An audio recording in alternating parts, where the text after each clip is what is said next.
we'll switch gears, and now we'll jump over into our coffee and EV segment of the evening. So like normal, hopefully everyone has some topics they want to discuss or questions or issues we want to bring up. Like usual, I've got a few articles teed up if we want to talk about those things in the world of EVs. But I'll turn it over to anyone else who has questions, comments, anything they'd like to share. And actually, I know that Greg already put the note in there about the grok bit, so we'll start with that. Greg, was there anything specific you wanted to talk about in relation to that? Has anyone got it yet? I haven't. I know that it was supposedly coming, but I haven't seen any updates specifically that include it. I assume we have to get a software update, and I haven't had a recent software update. Yep, same. Can someone explain to me what it is? What it does? It's an AI assistant that Grok is Musk's AI competitor to like ChatGPT, and he's trying to integrate it into the vehicles. And you'll be able to talk to the vehicle while you're driving and say, hey, find me the best Italian restaurant within the next 5 to 10 miles, and then tell me how to get there, and it'll do it.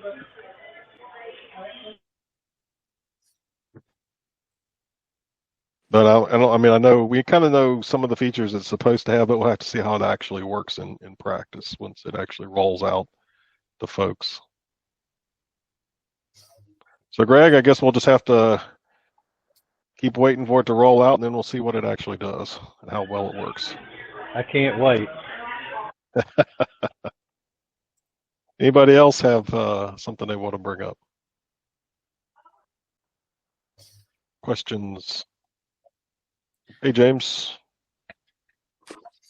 Sam's not here, but wanted me to share with the group. We got a new EV in the family. She ended up trading in her Model Y towards an order on a Macan EV4, the all-wheel drive one, and she took delivery of it last week and just cracked 1,000 miles on it. She's loving it so far. It's I'll try and find a picture to post, but it's purple. It's purple on the outside with a blackberry purple interiors. She's nicknamed it Spyro for anyone that's familiar with Spyro the dragon. It's like a purple little dragon, and she's loving it. It's like 300. It's a Porsche Macan EV. It's rated for 308 miles EPA, but she's gotten about almost 342 with like 4% left. It's pretty darn efficient, and it can charge on the. It charges. I don't know if she noted the peak kilowatts coming in, but it just rips. This new generation battery tech, it charges even faster than my old Taycan did with the older battery tech. It's crazy. Awesome. Yeah, you'll have to send out a picture to the group when you get one. Will do. Yeah, it was funny. She didn't take a whole lot of pictures yet so far because the day she picked it up, it was just raining cats and dogs here, and she got it really muddy right from the get. So I was like, "Hey, it's an SUV.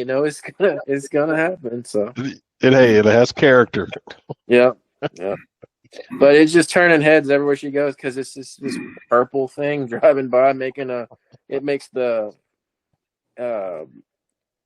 produced engine noise. The wom wom wom wom wom that like the Taycan had. So it's fun.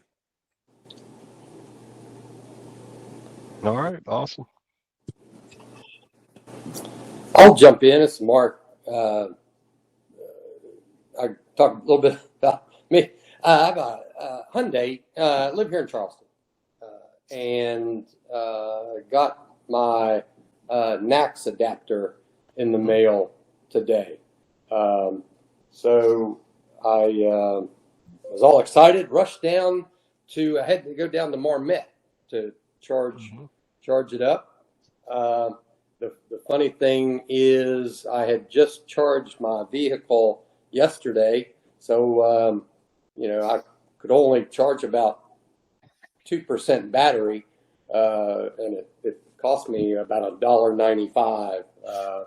But it was seamless. It worked great. So my wife and I are excited about that a little bit. So we're it's heading great out to on hear. It's always good to have more charging options. Yeah. I'm still waiting for my adapter, and you have to use the one they send you, or your warranty's void. And mine's a 23, and I was early on the list to have all my data in, and I got the email that said you're on the list. We've got your mailing address, and when we ship it, we'll send you an email so you can track the shipping. Mark, how long did it take after? Did you get that email from Hyundai, and then, or did it just suddenly show up with no warning? Yeah, I got it was a couple weeks ago. Got the email that. Well, I'll go back a little bit. They sent me an email and said I had to follow link and validate my address and all that sort of thing. Right, I did that. Mm-hmm. Yeah, then there was a period of time, and maybe 2 weeks ago, probably, I get the link, the email that said something to the effect, "Hey, you're approved. You're in the process. We're going to be sending it to you." And on I think it was either Sunday or Monday, I got the email that said, "Hey, it's shipping. It's on its way," and it showed up today. So, cool. Yeah, it happened pretty quick from the time they said they were sending it out. So. Yeah, I'm really hoping to get mine before we take our trip to the ocean at the end of August. Don't tell everybody, but end of August we go. But Jeff Ball came on Facebook and said he would loan me his, and he already got his because he's a fleet manager for, I think they have only one vehicle in the fleet, but he's the fleet manager for his company, and it's a Hyundai Ioniq 5. Yeah. But he said something about it had a 87 kilowatt restriction on it or something like that. I've never, you didn't see any on yours that there was a kilowatt restriction, did you? I didn't see anything about that. No. Yeah. But so I'm looking forward to getting mine. I'm excited. We're heading out of town this weekend to do a little long distance trip. So, perfect timing. So. Awesome. Well, yeah, let us know how your trip goes. Send out an email to the group about your a trip report. Yeah, we'll do it. We're going to the Outer Banks, and on the Outer Banks near Nags Head is the mall, and they've got a Rivian Adventure Network there. So I signed up for it and put my credit card on, and I actually had a question. I called them up. They were so incredibly nice. I mean, there's customer support, or their personalities are just we want to help you, but let us know if you make this trip. We'd welcome you to come. Now, they do charge me, mom being a non-Rivian, I get charged a little bit more. I think it's 48 cents a kilowatt hour instead of 42. So, but that's no big deal when you're paying 67 at Joe Holland. So, hopefully we'll be able to get all the way to the banks and then charge there for the trip back home. Or $100 at down there in Chapmanville. What's that? Yeah, 200 an hour. All right. Anyone else have anything they want to add?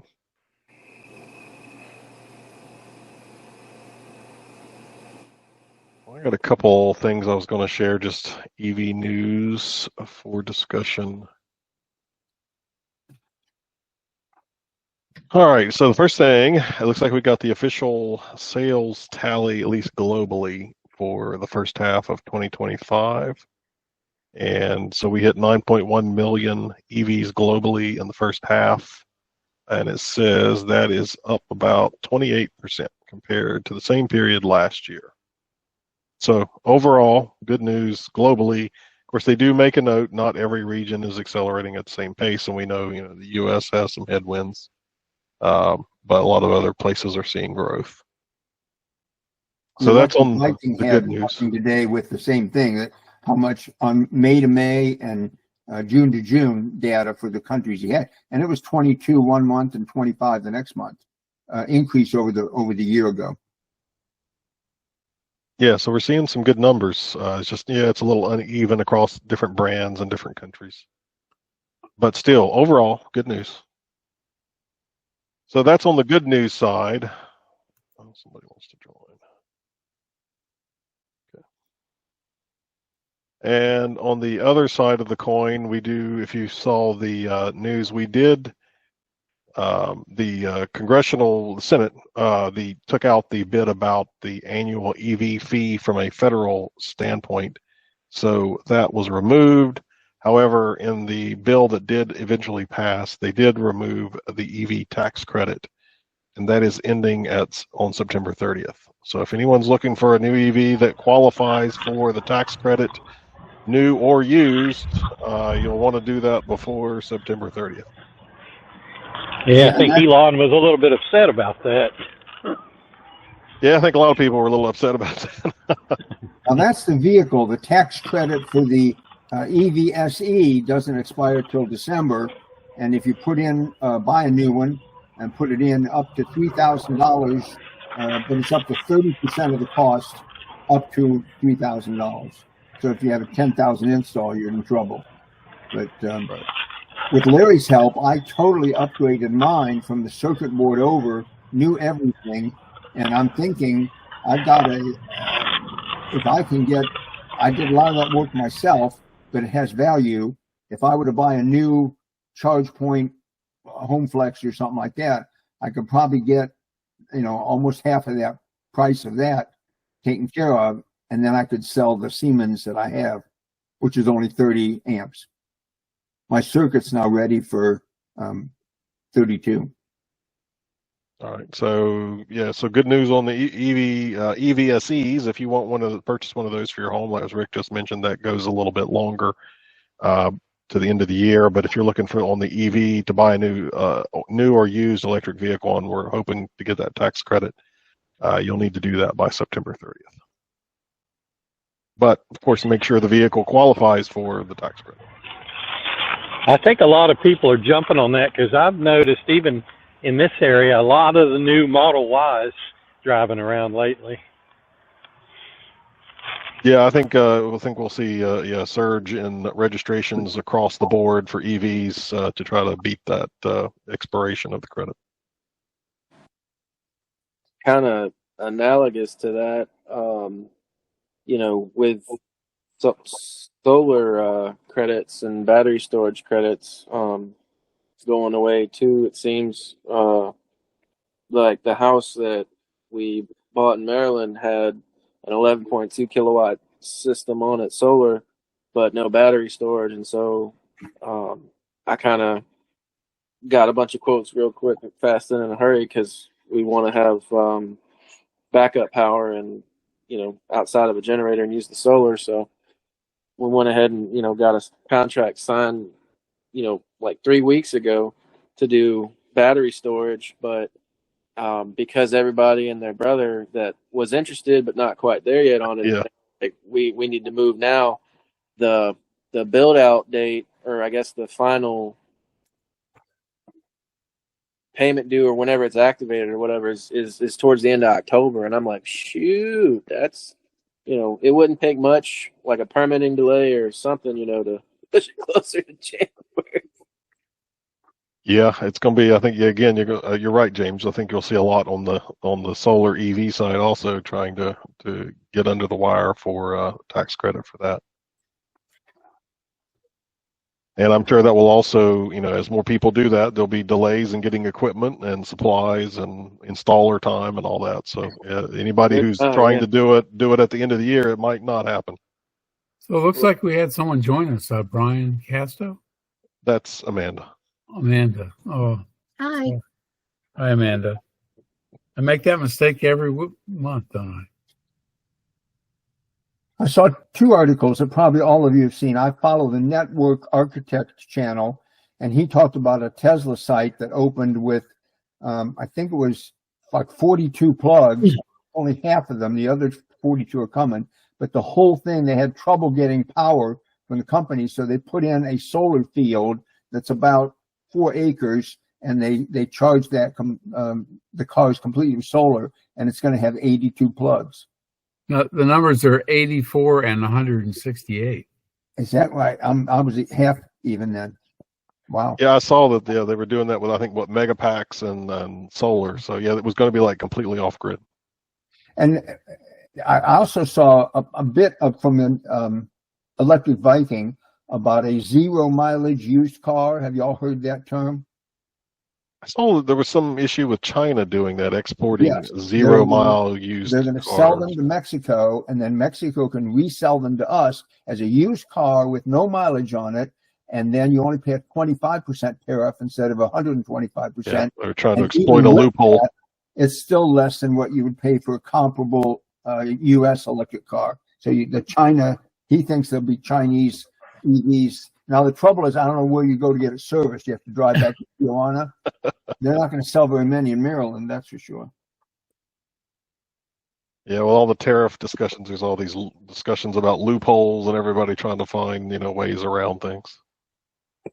Speaking of kind of EVs that you don't see every day and you wonder where they get serviced, since being back here, I found a place in Frederick, Maryland that is a VinFast dealer, the Vietnamese EV manufacturer, and I didn't realize that there was any outside of California yet, but sure enough, just the other day I saw someone driving around in a new one. So I'm guessing they're piggybacking on established dealers out here. I don't know which company they went with, but it was the name attached to it, not necessarily Toyota, Honda, etc., but the dealership family name is a very prevalent one here in Maryland. So it would just surprise me to see something like that, because I used to wonder, like, where are those things going to get serviced if you have one out here? But I guess they partner with someone. Yeah, it's hard enough to get a Tesla serviced. Yeah, I mean, I remember seeing VinFast did go the dealer franchise model, so I think they did sell some franchises. There weren't very many, but they were outside of California. I think there were some in Texas and maybe a few on the East Coast. I didn't realize there was one so close in Frederick, but yeah, they're not very popular, but there are a few out there. And then another unicorn I've seen around here, I don't know exactly what they're doing with them, but apparently Rivian made some kind of deal to buy back or house some of the unsold Ocean inventory. I can't think of it. Fisker? Yeah, Fisker. Thank you, Fisker Ocean inventory. And so when I went past the Rivian Center the other day, they had about 25 or maybe 40 Fisker Oceans of different colors and configurations in the lot next to Rivian's. I think I saw there was some kind of a deal, I think maybe where they were gonna, like, they worked with the company that helped the bankruptcy transaction, whatever, like maybe Rivian agreed to like help do some service underneath that bankruptcy proceeding. There was some kind of a contractor deal that Rivian would help do that. I forget the details, but yeah, that's a good point, James. There probably are. You probably did see some of those over there. Yeah, it was neat. It's an interesting looking car. It's a shame. Yeah, they were sharp looking vehicles. It was a shame. All right. Well, I had a couple other things here. So I did see GM was gearing up to build LFP batteries in Tennessee after announcing some upgrades to that facility. And so there's not very many LFP battery production. There's not hardly any LFP battery production in the U.S. Most everything we have is NMC that's here. And all the LFP stuff is imported. So having American companies announce LFP production in the U.S. is positive as far as getting lower cost batteries, leading to hopefully lower cost electric vehicles. I think Tesla was also going to be doing some LFP stuff out in Nevada.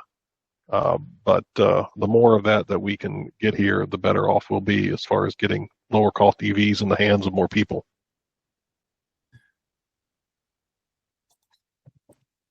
Yeah, I think that's going to be the real kicker with the lack of incentives for EVs. I think the having better costs is going to have to be the driving force.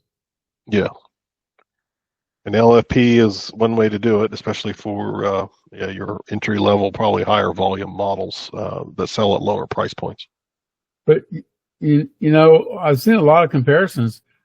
Is there really much difference between an LFP you can charge to 100% in terms of range versus an MC that you can only charge to 80% normally?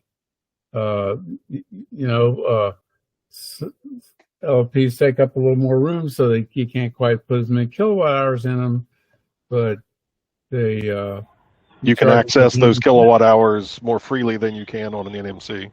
Yeah, and the battery lasts longer. It's not going to degrade as much, so it seems to me that it could be a real winner. And all these battery chemistries and the technology behind them are increasing and evolving. So LFP will continue to evolve, probably to become more energy dense and even longer lasting. You know, Mercedes is working on that dry battery that from the research group out of Cornell. That what's it called, Future or something. If that pans out, there's several other initiatives. If just one of those pans out, I think that you could see a tremendous drop in pricing. Yeah. They all seem to do well in the lab and the test runs, but then the problem is they just can't ramp them up at a reasonable cost to mass produce. You might be right. Well, I mean, historically, that's always been the challenge. Is it looks good in the lab, but scaling it into commercial production at a cost that's affordable, I mean, that's always been the challenge. Yeah. The Model 3, when they were ramping that up, they almost went bankrupt on that until they were able to get out in significant numbers to be able to lower the costs on the production of it. All right. And then another thing I saw, I thought this was an interesting little bit here. Kia apparently lost a whole bunch of inventory from their plant in Georgia to hail. So their solution was to put in solar panels covering parts of their parking lot so that to protect their vehicles from hail damage, but also generate power. I guess the financial calculation is it's easier to replace those solar panels than it is to lose inventory in new cars.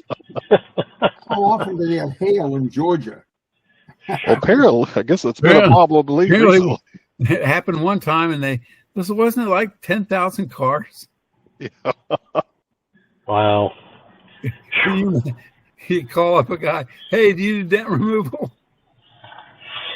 Well, I just got our second hailstorm in 5 years, and I'm going to have to get another new roof because of it. But luckily, my Tesla was parked in the garage during that storm. Back in the 90s, we had a brand new Prius for like, I don't know, a month. And this awful hailstorm just unloaded on the teacher's parking lot along the Elk River. And half the teachers had to total their cars. You know, they were all driving old beaters and they couldn't afford to get. We had to have ours towed, and it was out of service for weeks. It was like a third of the cost of the car to fix all the dents. So, well, I think given the environment that we're going into and the increased chances of severe weather, I think we'll probably see more and more of that those types of storms. You know, where Hurricane Sandy basically drove Fisker into bankruptcy the first or second time, I forget which. Honestly, just thinking about all the glass roofs, solid glass roofs on a lot of our EVs just makes me cringe thinking about that. Yeah, I've seen where they're selling like a rubberized car cover now for protected from hail damage. All right, so that was kind of interesting that Kia was doing that in their big parking lots in Georgia. And then the last thing I picked up was like, and it's I've wondered for a long time, why don't we have more like the Japanese historical motorcycle companies like Honda, Suzuki, Yamaha, all those guys? Why haven't they produced an electric motorcycle? Especially something, affordable, entry level electric motorcycle. It seems like it'd be right up their alley. But, it's just taken startups to produce those things. But now maybe things will change. And Honda did, I guess, filed a patent, and they're producing some stuff that looks like they're gearing up to produce a low-cost electric motorcycle.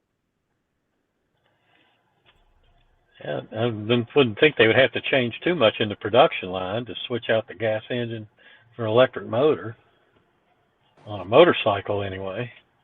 Has anyone ever been on an electric motorcycle? No. Can't say that I have. They're probably very fast. Go ahead, James. Oh, I'm sorry. I was just saying, I figure I know how it is, how torquey the four-wheel EVs are and how much I enjoy that, but just knowing that there's nothing between you and other objects, I worry about how torquey they can be. Shoot. Yeah. But if you were using a motorcycle for commute or, around town kind of driving and stuff like that, I mean, can't see maybe it being real popular for long distance travel like a touring motorcycle, but around town, cheap transport for, somebody just starting to get into the driving around town and stuff, going to college, whatever. It seems like it might be a good solution. If, of course, you got e-bikes, that might work too. But if you have to get on the highway or something, you might want something a little more powerful and traditional. It's definitely needed, and I'm glad Honda's getting into it. They're definitely needed. I saw somewhere, I might try and do some little research and bring it to our next meeting, but I saw where Rivian had a spin-off company doing some kind of small electric vehicle. It makes me think it might be some kind of moped type thing. Rivian spun off a separate company. I don't know what they were called. But yeah, they were doing, it was some type of e-bike mobility type company that was supposedly using some of the Rivian tech. So I just Googled the cost of a Zero's electric motorcycle manufacturer, and the website said starting at $14,999. So maybe the issue is they're too expensive. I think the startups don't have the scale, and so they're producing higher end stuff. Just like Tesla and Rivian and everybody starts at the high end because that's the only way they can make any money. But an established company like Honda with deeper pockets, being able to do a lower cost, high volume motorcycle, that certainly would be a little different than what we've seen so far. The Harley Davidson Livewire is another one, but again, it's a Harley Davidson. It's very expensive. Yeah. Spun out it's called Also Inc. Rivian.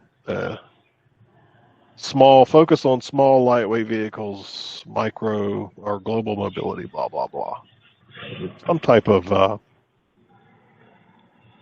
bike type transport.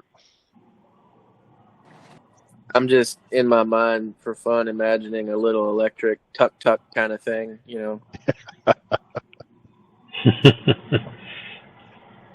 All right, guys. Well, I think we are right at 8. Anybody have any closing items? EVs are inevitable.